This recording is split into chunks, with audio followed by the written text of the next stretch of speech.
kubona nambaye uno munsi umupira wanditswe ko Mirire Maker hari impamvu iyi Mirire Maker twavanye nayo kure kabisa.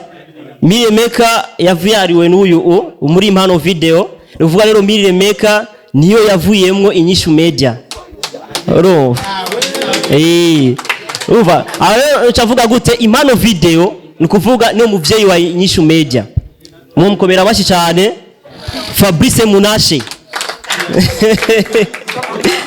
Fabrice Munashe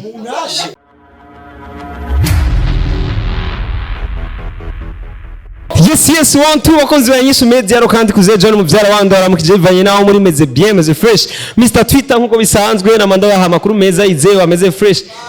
Rero naje ngaha kandi imbere ya kamera nabazaniye urusaku murabizi yuko uko bukene uko bwije ngo ndabazaniye amakuru meza kandi atagase arimwo akantu kakabijyanye no munsi ni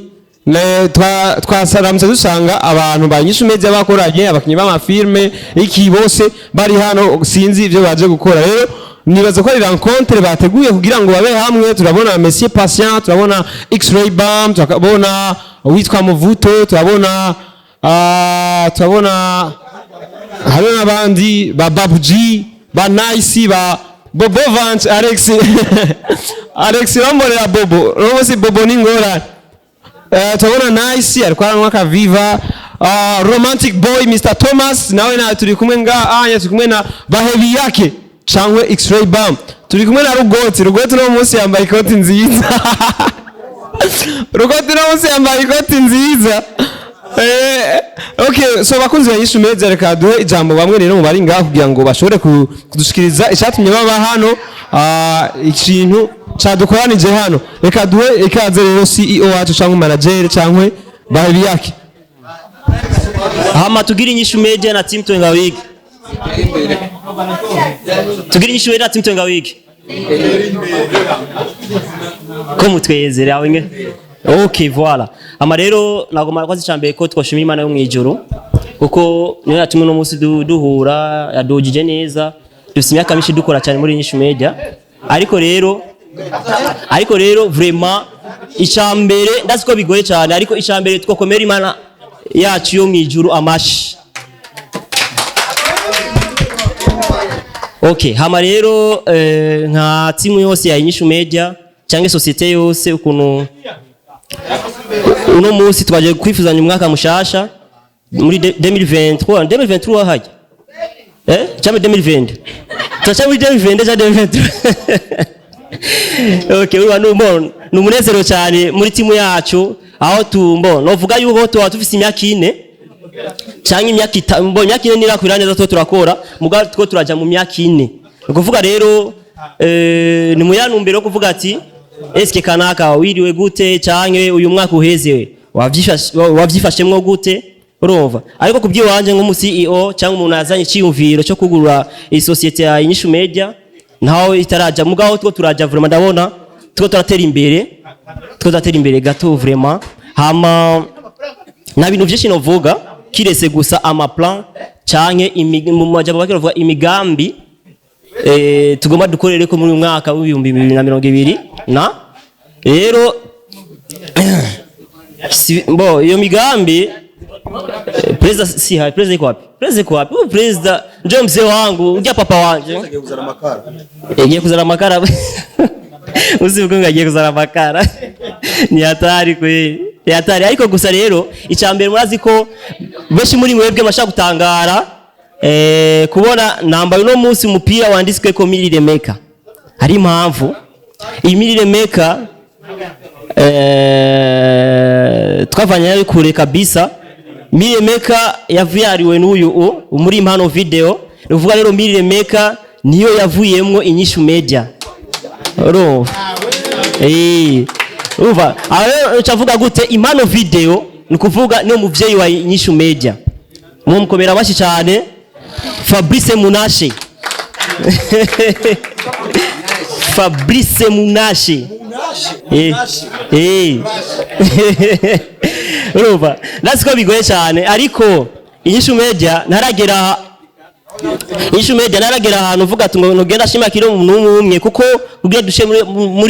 muri level twafashijwe n'abantu benshi cyane aho novuga GFS BMT novuga n'abandi nyene benshi cyane ariko uro munsi ntaragera yuko ko tuzoce tugira uwo munsi mukuru wo kubashimira nakare bavuga ati tubashimire bakiriho nukuvuga rero nka staff yose ya Inyishu media turabafise ku mutima nikajya gusa uno munsi wagize akantu ka frappe nibaze kubona iyi video kuri YouTube cyangwa kuri Facebook cyo bivuga ati ngo bikoranye oya naragera ko tubashimira kuko turacha novuga gute sizi no bivuga turacha tunajipanga yani yani tungari tuna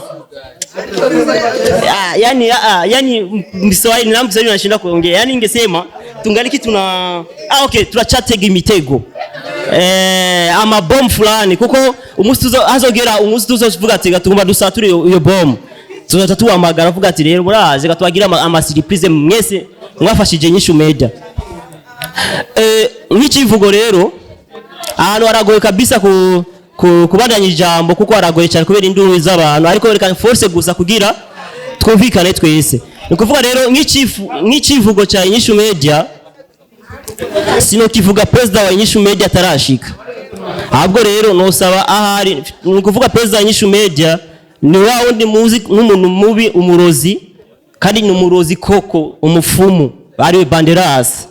ni papa wanje nkuko benshi babizi ariko gusa nagomba kwanza niyashika ngaha hamace serura ikiri ku mutima na cyane nk'ikivugo cya Inyishu media cyangwa ama plan tugomba dukorere ko muri uyu mwaka mushasha ikindi naco nuko gusa reka nsubire kandi abashimire mwese twabanye muri 2020 gushika 2023 sizi rero ko nk'umuvugizi wa Inyishu media nimbara akantu yo kongereza ko cyane ntunganira gatoya sawa sawa murakoze cyane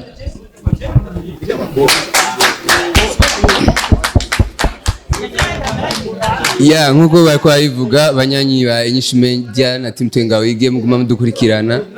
nagereka mbanze shimire nyakubahwa CEO we yashoye kutuya kandi kutubwira ko dutegeza gukorana kugira ngo twifuranize umwaka mwiza wa 2023 ego nivyo nkuko yavuze neza ko umwaka wa 2022 twarakoze ibitari bike turishimira aho tugeze tukanashimira Imana yo mugira byose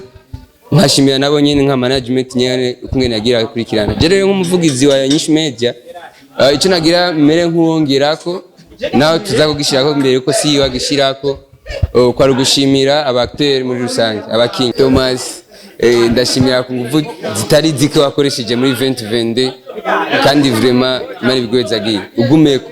ndashimira Ntare G ndashimira Rugoti ariwe Frank Nijipro ndashimira Sicilia ndashimira Muvuto ariyo nabandi batari ngana ari kuvuga kuri uwo mwanya rero ibyo byo sindiko ndavuga ati ndabashimira ba nice ndabashimira abantu bose batwiyunzeho kugira ngo dukorane muri 2022 twarakoze ibintu bikomeye ntiducike intege turenzeho dukore cyane na mama Françoise Kiyaza karibu mama karibu na mama Françoise Kiyaza karibu ego nawe nyene nundi mukinyi ashitse mu mwanya nawe nyene turamushimiye kandi numwe mu bakinyi twakoranye muri 2022 mvuga ati agumirizeho akomeze dukore sinzi ko ndiko ndabwira bariko baranyumva ariko ndiko ndababwira ati dukore turenze ku byo twakoze kugira ngo tuze dushike no kubirenze manager ntiyahenganishije gushimira BMT GFS Impano videos uko nabantu batubaye hafi batwama hafi kenshi Wakalayi TV nabantu batwama hafi dukora nabo neza na ihuriro nabantu batuba hafi cyane abantu dukorana nabo nyine turika kubashimira imbere ya kamera nturika kubashimira muri rusangi ariko nkuko yabivuze ati hari umunsi tuzatwakoze ikintu runaka kugira ngo tubahamagare hama bishoboka tubatera surprise nka Inyishu media oya onye ni tuba turi kumwe muri mukiyago anye ni mukiyago si musi mukuru twateguye ngo twateguye musi mukuru munini turi mukiyago kuba ari hafi yacu abandi bafatiriwe. Reka rero nshimire kandi ubwira kandi umuntu wese akurikirana channel ya YouTube ya Inyishu Media, ndamusaba kuguma himiriza n'abandi kugira ama subscribe kandi bakuma baduterera ivyumviro mu commentaire, nivyo biba bikenewe gusumba kulayikinga. Yego kulayikinga ni vyiza, kuturaba ni vyiza, ariko uduhanuye nabyo ni vyiza cyane mu gihe tuba twakosheje canke twakinye vyiza kwatuga dukora ibisumba. Mugwera aheza reka nsubize kuze binamu kuze reka namusibize microphone kuko cyane mubanda mugira subscribe, like, share na comment kugira ngo mubanda mudushira mu television ariko abikora neza hano mu gihugu cyacu cy'u Burundi. Ndumiwe.